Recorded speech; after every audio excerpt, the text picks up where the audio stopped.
Hey everybody, welcome back to Bixby's Beer Reviews. So lovely to see you again today. We got a beer from the folks up at Grimm Artisanal Ales in Brooklyn, New York. This is their Hefeweissbier. It is, as its name implies, a classic German Hefeweizen. So a little bit about this beer. They use a very traditional mashing technique to brew it called decoction mashing. This is a double decoction mashed Hefeweizen.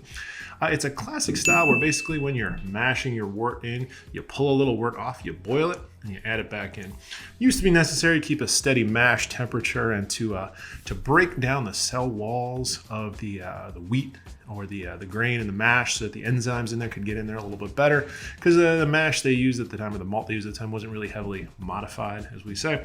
Not strictly necessary now, but it does have a couple of cool benefits if you're willing to go to the extra time and expense to do it. One thing you can do is you can create a kind of fuller, fluffier mouthfeel, which comes from that breakdown of the cell walls and the enzymes being able to work the malt a little bit more. It can also make the beer have a little bit better head retention at the end, very important for a style like this that is highly carbonated. So Grimm going the extra mile to give us a truly classic Hefeweizen experience here. So let's crack it open and take a look. As you can see, I got the classic Hefeweizen shaped glass here. This one's from Penn Brewing up in Pittsburgh, Pennsylvania.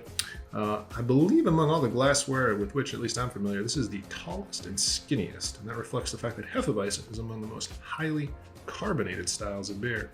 Notice this is going to be a particularly long pour. Anyways, we're going to let this one calm down because we have what we need for present purposes, which is a good look at the inside of the beer. As you can see, it is a light straw yellow, very, very clear, and man, you can just see that carbonation flying up to the top to that very, very, very fluffy head, which I promise I will allow to calm down appropriately.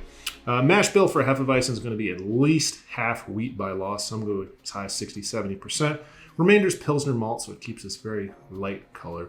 And again, very, very well clarified to help support that fluffy head. So I'm going to let this guy calm down, and then we're going to check out the aroma.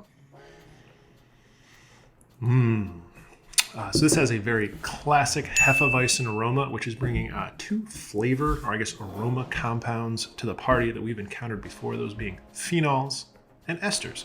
Phenols responsible for a nice spicy kind of black pepper note we get on the aroma here. The esters, on the other hand, bringing that classic banana-y type aroma. I would say that a lot of Hefeweizens I have a little bit more of a clove aroma, a little bit more restrained, almost kind of a Christmassy aroma. This one goes a little bit more peppery, a little bit more punchy, but that's okay. That's a personal preference that you can decide on. But it is very well balanced by these just classic banana esters, and going just a little bit, just the slightest bit towards bubblegum here to sweeten it, round it out a little bit.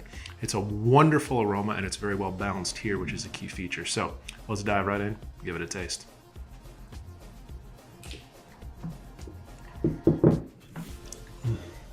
A flavorful and very refreshing beer. It is not an intensely flavored as it is aromatic. You don't get like big notes of banana like a fruit beer. And it doesn't have the spicy pepperiness that I associate with a lot of Saisons, especially French Saisons. The flavors are more restrained in the aroma. And I think a lot of that comes from the very high carbonation.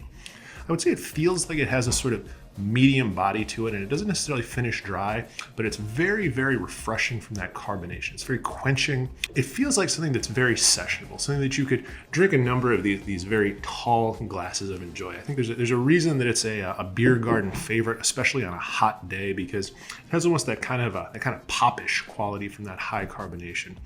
But the flavors here, restrained, but still very interesting, very distinctive. You don't get this banana clove combination really from any other beer. I think Hefeweizen is very unique in that regard.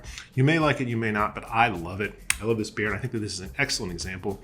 I also think the decoction mashing is doing its job here. Despite the high carbonation and despite the low ABV, I'm still getting a very, very kind of fluffy mouthfeel from it. It fills up and allows those banana and kind of spicy black pepper notes to really fill out before it kind of snaps off with that carbonation. So overall, a well-designed beer, worth the extra effort on Grimm Artisanal Ales' part, and very, very enjoyable. So thanks for joining me for this classic beer style that I really enjoy. I hope you'll check it out too if you do. Certainly hope you'll check us out next time and that you'll like, share, and subscribe so you don't miss any updates from us. But until I see you again, thanks for joining me. Bye now.